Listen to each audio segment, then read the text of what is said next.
A graça e a paz do nosso Senhor Jesus, amados irmãos, Deus abençoe muito a vida de cada um de vocês.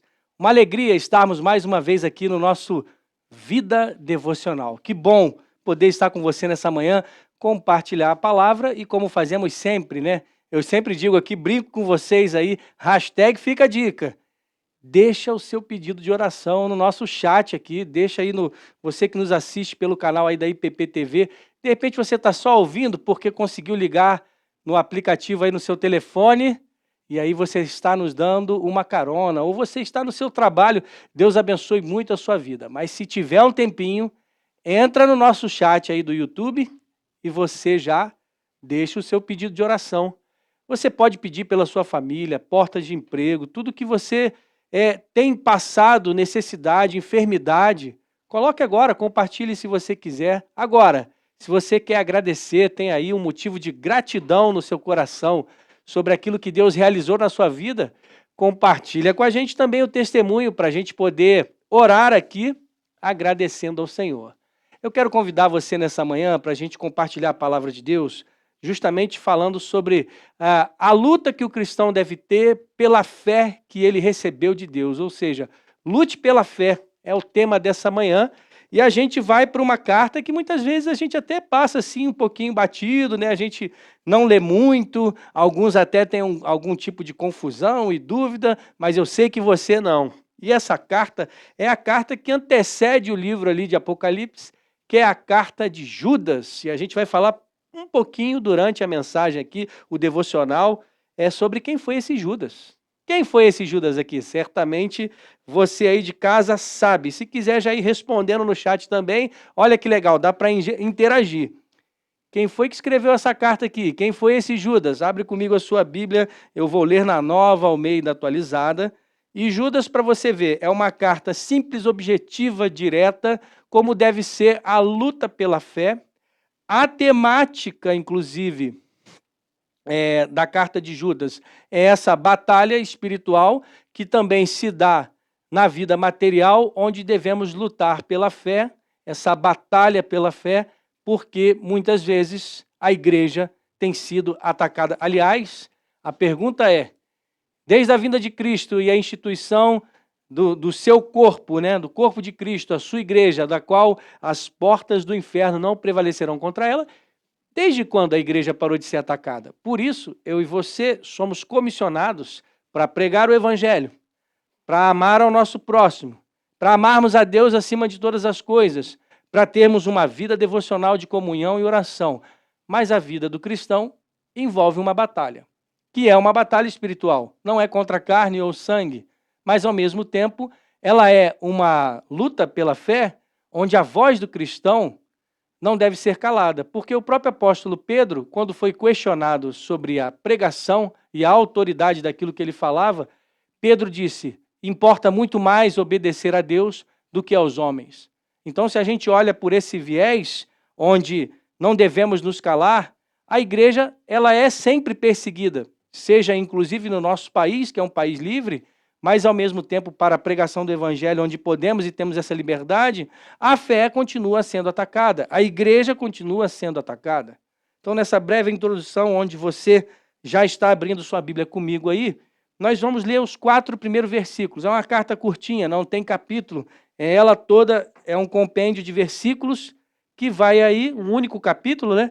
Que vai ali composta de 25 versículos. Olha que interessante. E nós vamos ler apenas os 4 primeiros para, nessa introdução da carta de Judas, nós falarmos sobre essa vida do cristão que é lutar pela fé. Lute pela fé em nome de Jesus. Diz assim a palavra de Deus. Judas, servo de Jesus Cristo e irmão de Tiago, aos que foram chamados, são amados em Deus Pai e guardados em Jesus Cristo. Que a misericórdia, a paz e o amor lhes sejam multiplicados. Amados, quando eu me empenhava para escrever-lhes a respeito da salvação que temos em comum, senti que era necessário corresponder-me com vocês para exortá-los a lutar pela fé. Veja aqui, a lutar pela fé, que uma vez por todas foi entregue aos santos, pois certos indivíduos, cuja sentença de condenação foi promulgada há muito tempo, se infiltraram no meio de vocês sem serem notados. São pessoas ímpias que transformam em libertinagem a graça do nosso Deus e negam o nosso único, soberano e Senhor, Jesus Cristo. Esta é a palavra de Deus. Então vamos à introdução dessa carta, e essa carta é muito interessante, porque ela está nos falando aqui sobre esse Judas, e eu até brinquei no começo aí, se você quiser adiantar e falar aí quem foi esse Judas. Certamente esse Judas ele se identifica aqui, e não é o Judas Iscariotes, é claro que não é ele, não é o traidor, mas o Judas identificado aqui, ele fala irmão de Tiago, e esse Tiago, provavelmente referido aqui, é o Tiago, o corajoso, o bravo irmão mais novo de Jesus.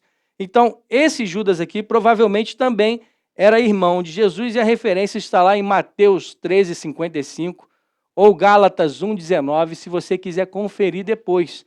Então, esse Judas aqui era o irmão de Jesus, porque Maria teve outros filhos.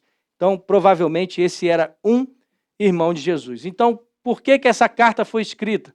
Pela batalha pela fé, pela luta pela fé, porque ele viu essa necessidade. Que tipo de carta era essa? Ela estava endereçada a alguma igreja específica? Esmirna, aos Gálatas, aos Efésios? Não, não estava. Ela foi endereçada como uma carta circular, ou seja, a intenção do irmão de Jesus, Judas, era que essa carta fosse multiplicada e distribuída entre as igrejas. Ou seja, era uma carta circular. O que isso traz de aplicação para mim e para você? Eu e você devemos proclamar as verdades de Deus o tempo todo, em todo lugar, para todas as pessoas, aplicando em nós que nós devemos ser cartas vivas de Deus que circulam por aí, justamente falando da verdade de Cristo e lutando pela defesa do evangelho da graça. Amém? Então, batalhar pela fé nesse contexto aqui é você trazer a vontade de Deus e os ensinamentos da Bíblia para que esses ensinos sejam entregues às pessoas, a verdade, a lei de Deus, os seus mandamentos. A Bíblia é o manual prático da vida do ser humano, onde Deus traça ali o plano da sua salvação, diz quem o ser humano é e o que ele precisa ser encontrado pela sua graça, pela sua salvação. Ou seja, aquele que estava morto no delito e no pecado, tendo um encontro com Cristo nessa salvação que vem antes da fundação do mundo, e aí a gente precisa dizer, toda a Bíblia é sobre Jesus. Esse fio invisível que conduz todas as histórias da Bíblia é sobre criação, queda, redenção e consumação até a volta do Senhor Jesus. A redenção na cruz do Calvário. Então, essas verdades ensinadas através da Bíblia não podem ser substituídas pelos ensinamentos do mundo, não pode ser substituídas pelas ideologias diabólicas, pelas mentiras de Satanás que se infiltram muitas vezes através das mídias, das informações, muitas vezes através dos lugares onde nós deveríamos reputar como seguros para os nossos filhos, estão entrando coisas que estão contaminando o coração deles. Por isso, eu e você devemos lutar nesse pendão real pela verdade da palavra de Deus. É isso. Então, os séculos se passaram e a verdade da carta de Judas continua sendo a mesma. A igreja nunca deixou de ser atacada. Satanás sempre tentou usurpar do coração dos cristãos a verdade e substituir por mentiras que podem levar o ser humano à derrocada do inferno. E nessa manhã, eu e você somos conclamados como bons soldados de Cristo a lutar pela fé. Por que motivo Judas escreve, então, para mim e para você, nesses primeiros 4 versículos, sobre a luta pela fé? Veja, a gente vai fazer um retorno agora de trás para frente aqui, do 4 para trás, né? Versículo 4, olha comigo aí. A gente precisa lutar pela fé porque ela tem sido atacada. E esse é o motivo por que Judas exorta os cristãos da sua época. A fé estava sendo atacada, veja aí. Pois certos indivíduos, cuja sentença de condenação foi promulgada há muito tempo, se infiltraram no meio de vocês sem serem notados. Ou seja, O que Judas está dizendo? Que pode ter gente no meio da igreja que pode se infiltrar e trazer algum tipo de inverdade, ideologia ou qualquer outra coisa que não seja de Deus para atacar o corpo de Cristo. Como assim, pastor? Como é que o senhor pode dizer que tem gente no meio da igreja? O próprio Senhor Jesus, perdão, irmãos, se alguém da técnica puder me trazer um copinho d'água, eu agradeço. Então, irmãos, o próprio Judas, ele disse o seguinte, o próprio Senhor Jesus disse o seguinte, que cresceria no meio de nós, ou seja, no seio da igreja, o joio e o trigo. E que nós não conseguimos identificar porque o joio e o trigo são muito similares. Contudo, no dia do Senhor, o grande dia do Senhor, quem vai fazer a separação, e só Ele pode fazer a separação, é o próprio Senhor Jesus, aquele que tem a pá em suas mãos e faz a separação do joio e do trigo. O trigo permanece e a palha, o joio, é entregue ao fogo e é queimado. Então veja, qual é a nossa preocupação? A nossa preocupação é batalhar pela fé. E identificando essas pessoas, porque Judas conseguiu identificar, devemos exortá-las para que não haja aí justamente essa infiltração de pessoas que muitas vezes não são notadas, mas os nossos olhos espirituais, o discernimento pela fé, espiritualmente falando, deve estar atento para que é sorrateiro e muitas vezes entram com palavras doces e muitas vezes a gente não consegue notar. O que a gente deve pedir? Senhor, sabemos que é o Senhor que faz a separação entre o joio e o trigo, mas nos alerta, Senhor, se há no nosso meio algum tipo de inverdade, algum tipo de proclamação no nosso meio que está transformando o Evangelho da Graça em algum tipo de libertinagem. Eu estou falando algo estranho aqui no nosso meio, irmãos. O que mais nós temos visto em algumas igrejas é que estão aceitando comportamentos no meio e no seio da igreja que não condizem com o que a palavra de Deus. Por exemplo, e eu vou ser muito claro aqui, existem igrejas que estão aceitando agora o relacionamento homoafetivo no seu meio. Algumas igrejas já realizam o casamento homoafetivo. E a palavra de Deus nos alerta que isso não é verdade, que isso não é possível, porque casamento é entre homem e mulher. Precisamos ter a coragem de pregar essa palavra e dizer que precisa acontecer o arrependimento do pecado. E o ser humano vai lutar como um pecado como esse, como qualquer outro pecado. O pecado do vício, o pecado da mentira, o pecado da fofoca.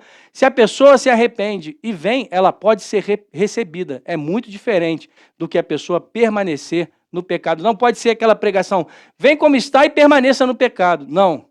A igreja que luta pela fé deve identificar, e Judas está nos dizendo aqui, são pessoas ímpias, ainda na segunda parte do versículo 4, que transformam em libertinagem, veja, libertinagem, que é muito diferente de liberdade, é usar da livre agência do ser humano para escolher fazer o que quiser sem corresponder à prestação de contas a Deus pela sua vida, ou seja, é pecado mesmo no meio da igreja e está tudo bem. Isso não pode acontecer. E essa libertinagem está transformando a graça do nosso Deus e negam o nosso único soberano e Senhor Jesus Cristo. Ou seja, muitas vezes pelo prazer carnal, por ceder o pecado, o homem está colocando no altar, ao invés de ser o próprio Senhor Jesus Cristo como soberano Senhor, está colocando o hedonismo. O que é o hedonismo? É o prazer por si mesmo. É o prazer como um fim, como finalidade. A finalidade é o prazer. Eu me reúno aqui na igreja simplesmente porque precisamos nos reunir como pessoas que vivem num grupo social e que precisam das bênçãos desse talvez existente Deus. Porque sequer podemos chamar essas pessoas de crentes em Cristo Jesus. E essas pessoas têm constituído comunidades para si e pessoas que, como coceiras no ouvido, as pessoas vão dizer, a palavra vai dizer, coceiras no ouvido, elas querem ouvir pessoas que agradem e massageiem o seu ego. Essa palavra é muito séria nessa manhã, meu irmão e minha irmã. Uma palavra que nos diz que está acontecendo nos nossos dias, acontecia nos dias de Judas. Pessoas que estão querendo transformar o evangelho da graça em qualquer outra coisa, mas não a palavra do nosso Deus. Por isso, nessa luta da fé, o que mostra para mim e para você nesse versículo 4, é esse perigo que essas pessoas e essa libertinagem representa no nosso meio. A gente não pode aceitar isso nesses dias em que sofremos graves ataques. A igreja tem sofrido graves ataques na sua palavra, mas nós não podemos nos calar e não podemos ficar de braços cruzados em nome do politicamente correto. Braços cruzados com medo de sermos até mesmo processados, julgados e aprisionados, porque a igreja perseguida em outros países está aí. Será que eu e você teremos essa coragem de lutar pela fé na proclamação, de negar o amor de Cristo em prol da política, do politicamente correto ou da boa convivência? Por isso, nessa manhã, em nome de Jesus, a fé tem sido atacada e Deus está te chamando para ser um atalaia, proclamar a verdade sem olhar a quem, e, ao mesmo tempo, importa muito mais obedecer a Deus do que aos homens. Em segundo lugar, nessa manhã, eu quero dizer para você que Judas escreve, na primeira parte aí do versículo 3, uma outra razão pela qual a gente deve lutar pela fé. Como vimos no versículo 4, em primeiro lugar, ela tem sido atacada. Em segundo lugar, porque é algo urgente. É urgente a luta pela fé. A luta pela fé não pode esperar. Olhe comigo aí. Versículo 3. Amados, quando eu me empenhava para escrever-lhes a respeito da salvação que temos em comum, senti que era necessário corresponder-me com vocês para exortá-los a lutar pela fé, uma vez por todas que foi entregue aos santos. Ou seja, nessa primeira parte aqui, você vai ver que a reação do povo de Deus não pode esperar, não é de ficar de braços cruzados. E Judas, ele estava se preparando para escrever essa carta aqui de uma forma similar ao apóstolo Paulo. Ele ia escrever teologicamente sobre as verdades de Deus, sobre a palavra. Ele ia discorrer ali sobre as riquezas em Cristo Jesus e a sua salvação. Quando ele interrompe o seu pensamento, é isso que ele está dizendo. Eu me empenhava para escrever-lhes a respeito da salvação, mas eu senti necessidade agora de falar para vocês, corresponder-me com vocês para exortá-los. Ou seja, exortação é uma conclamação veemente, é um comunicado urgente. E essa luta pela fé é urgente.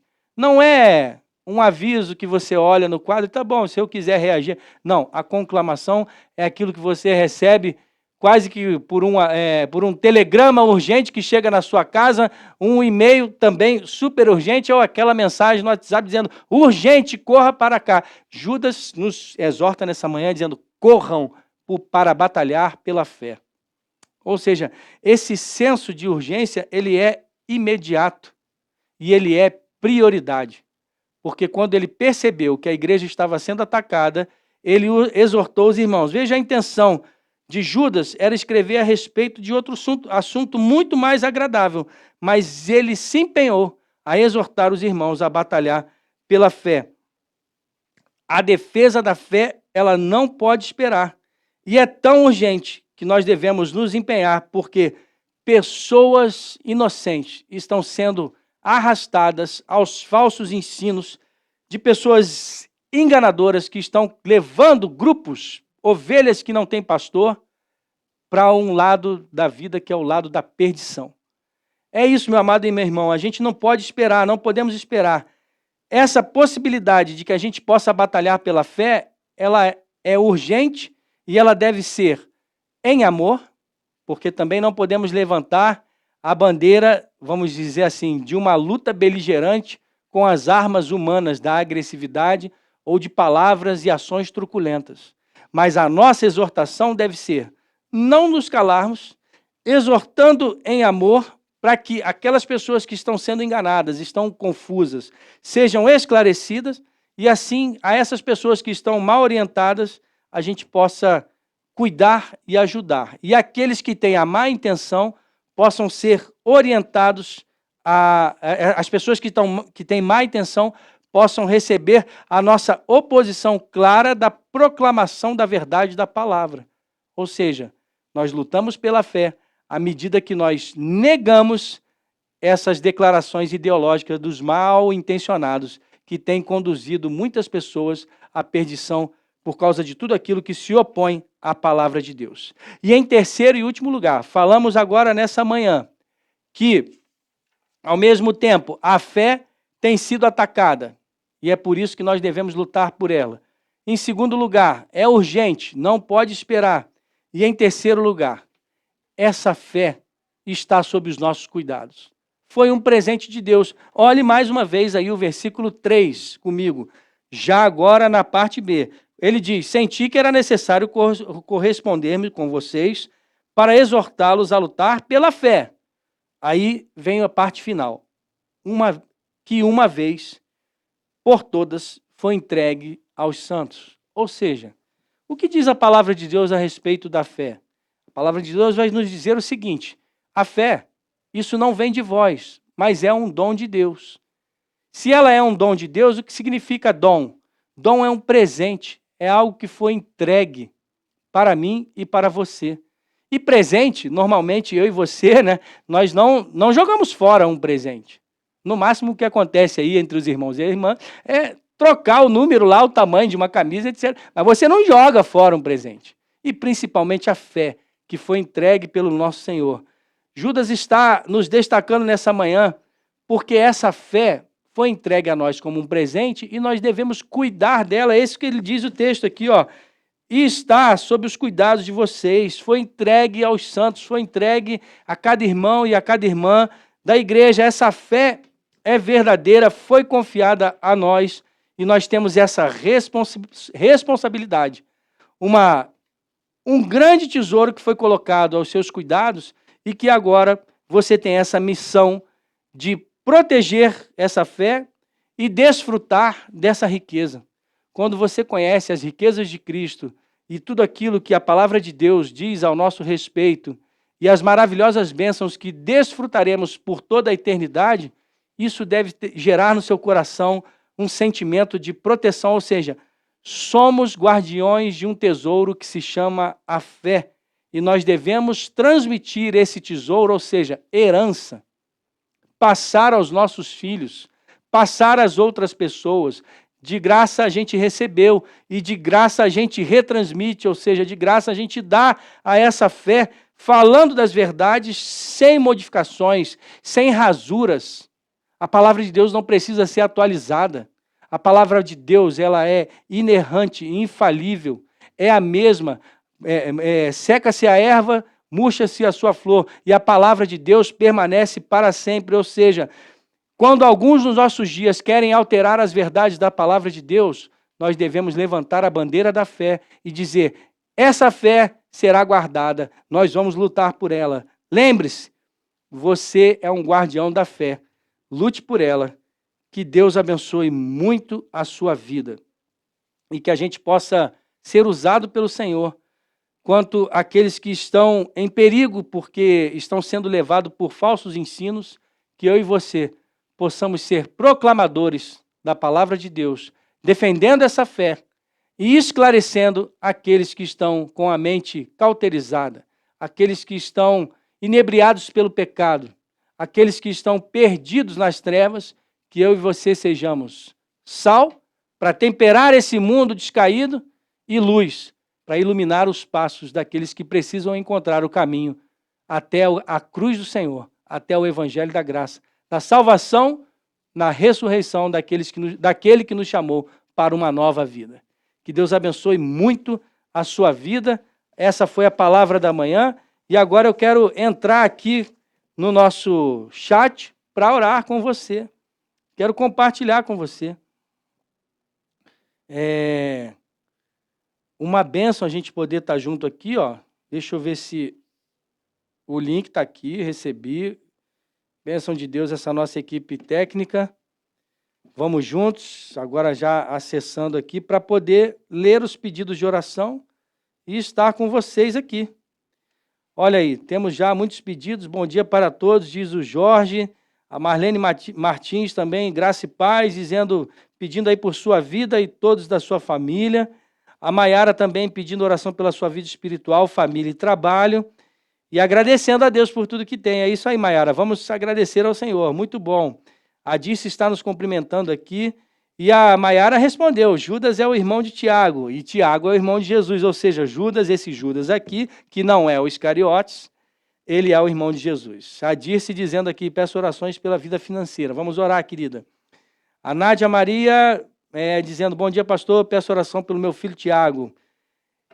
Ele está sem notícia para a família, que Deus proteja ele. Vocês não estão tendo notícia do seu filho Tiago. Vamos orar por isso, para que ele mande notícias aí e apareça em nome de Jesus e vocês possam ser restaurados aí do contato e da presença do seu filho Tiago. Vamos orar, viu, Nádia? De coração. A Vera concordando com a gente aqui, amém. A Isabel falando aqui, ó, louvo a Deus por todos os dias essa palavra abençoada e só não tem a Jesus Cristo quem não quer ser santo e salvo. É verdade, quem nega Jesus Cristo está perdido, essa é o que diz a palavra. A Delva sempre conosco aqui dizendo, bom dia, pastor Vinícius, graça e paz, pedindo oração pelo seu sobrinho Toninho. Um problema na sua mente, e o cunhado Jonas, cirurgia no dia 19, para a retirada de um tumor na bexiga. Querida, vamos orar, que Deus os guarde sob o seu poder. A Aparecida aqui também dando bom dia, graça e paz do Senhor Jesus. A Vera Lúcia dando bom dia aqui também, pedindo oração para Deus libertar o Cleverson do vício do cigarro. Amém, querida, em nome de Jesus. A gente faz a nossa parte aqui, se Deus quiser, Ele vai fazer a parte dele de deixar esse vício. Muita gente cumprimentando a gente aqui. A Tânia pedindo oração pela salvação e libertação da sua casa e das famílias, né? E de todas as famílias. Benditas serão as famílias através dessa aliança em Cristo Jesus. A Vera pedindo libertação do esfriamento espiritual, que Deus tenha misericórdia de cada um de nós. Amém, querida. Glória a Deus. E aí a Zélia nos cumprimentando aqui nessa manhã, pessoal agradecendo essa palavra, para a gente ser firme na palavra, não é isso, Aparecida? Que pede oração pela sua família. O Fábio está pedindo oração pela sua igreja, a primeira IPB de Ubá. Amém, queridos? Vamos orar aí pela nossa igreja. Oração pela minha conversão, diz a Marlene. Que o Senhor fale ao seu coração, querida, e que você entregue ao Senhor Jesus a sua vida, confia nele e o mais ele fará. A Tânia diz aqui, pastor, ore pelo meu povo, sobrinhos que infelizmente estão aí enfrentando vícios, né, e tantos outros pecados tristes aqui, e eu creio, diz ela, eu e minha casa serviremos ao Senhor. É isso mesmo, declare isso nessa manhã. E agora, irmãos, muitos pedidos chegando aqui. A Maria pede pelos seus filhos, vamos orar. O pessoal aqui também pedindo por filhos e sobrinhos, Bagana, né, que está pedindo aqui, e a comunhão em Cristo, e a Zélia desejando graça e paz a todos. Chegamos ao momento final, temos aí mais um minutinho para a nossa oração. Coloque a mão no seu coração, feche os seus olhos, entregue a sua vida diante do Senhor nessa hora. Senhor Jesus, nós te pedimos nessa manhã que o Senhor abençoe a cada um dos meus irmãos que nos acompanhou aqui, aqueles que não puderam, todo o teu povo espalhado pela terra, que o Senhor os abençoe com graça, misericórdia e paz. E que em nome de Jesus, Senhor, o Senhor sonde os corações e realize, por favor, Senhor, a tua soberana vontade em todos os pedidos que foram colocados aqui. Aquilo que o Senhor deseja entregar, porque é melhor para cada um de nós. Aquilo que o Senhor deseja reter, porque não é necessário na nossa vida, e o Senhor sabe o que é melhor para o caminhar de cada família aqui representada. Mas nós, como filhos que entram em ousadia, ou seja, que entram com confiança no Pai amoroso, pedimos, Senhor, olha para cada pedido aqui, as libertações necessárias, as enfermidades que precisam ser curadas, e tudo aquilo que o Senhor deseja realizar, seja feito conforme a tua vontade. Por isso, em nome de Jesus, nós imploramos, agradecidos, no nome daquele que vive e reina. Recebe o teu povo, é o que pedimos nessa manhã, em nome de Jesus. Amém. Deus abençoe muito a sua vida. Até o próximo Vida Devocional. Um beijo no seu coração. Tchau, tchau.